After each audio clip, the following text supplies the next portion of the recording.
ආයි මගේ රත්තරන් යාළුවේ අම්මට සිරි මේ ඒක නෙමෙයි මම මේ කතා කරන්න ආවේ මචං. අර ගණේ මුල්ල සංජීව ඝාතනය කරපු එකේ ප්‍රධාන සැකකාරිය සෙව්වන්දි මෑණියෝ ඉන්දියාවට පැනලා කියලා පත්තරවල සැකයි කියලා ඉන්දියාවට පැනලා ඇති කියලා සැකයි කියලා පත්තරවල නිවුස් යනවා ඉන්දියාව පැනලා ඇතිද මේ ලංකාවේ නම් මචං ඔය පොලිසිය මචං ස්ථාන 200ක විතර මේ පරීක්ෂා කරලා හම්බෙලා නැහැ කියනවනේ.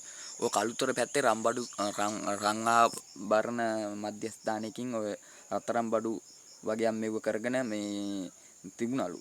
ඊට පස්සේ වොන්න මචං මේ දැන් මේ ඉන්දියාවට පැනලා ඇති කියලා බෝට්ටු මාර්ගයෙන් මේ ඉන්දියාවට පැනලා ඇති කියලා මචං මේ දැන් කියනවලු. ඔන්න පත්තරවල යන විස්තරේ. හරිද? ඉතින් කොහොමාරි මේ සෙව්වන්ඩි මෑණියෝ උනේ බා. අම්මට සිරි මෑණියෙන්ම තමයි මචං සෙව්වන්ඩි කියන්නේ. අම්මට සිරි තාමල්ල ගන්න බැරුණා නේ බා. මල කෙලියේ නේ බා. අපි වගේ මොකක් කරක සීන් එකක් වුණොත් එහෙම දවසින් කූඩුවි. සෙව්වන්ඩි මෑණියෝ අල්ලගන්න බැරුණානේ. කමන්නේ.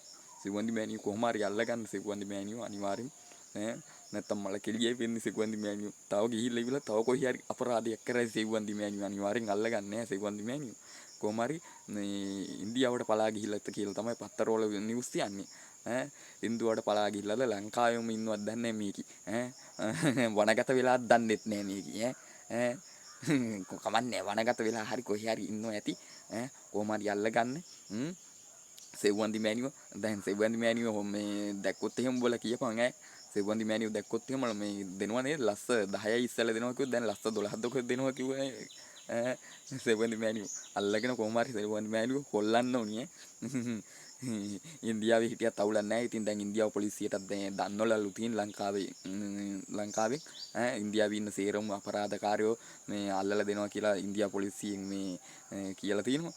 ලංකාවේ අපරාධ කළා ගිහිල්ලා හැංගිලා ඉන්නේ උන් අල්ලලා දෙනවා කියලා. ඉතින් කොහොම හරි අල්ලගන්න අපේ ලංකාව පොලිසියට හරි ඉන්දියා පොලිසියට හරි පුළුවන් වෙන්න කියලා ප්‍රාර්ථනා කරනවා. එහෙනම් අපේ රත්තරන් යාළුවෝ අදට ගිහින් එන්න. සෙව්වන්දි මෑණියෝ මෑණියෙන්ම තමයි ඉතින්. ජය වේවා.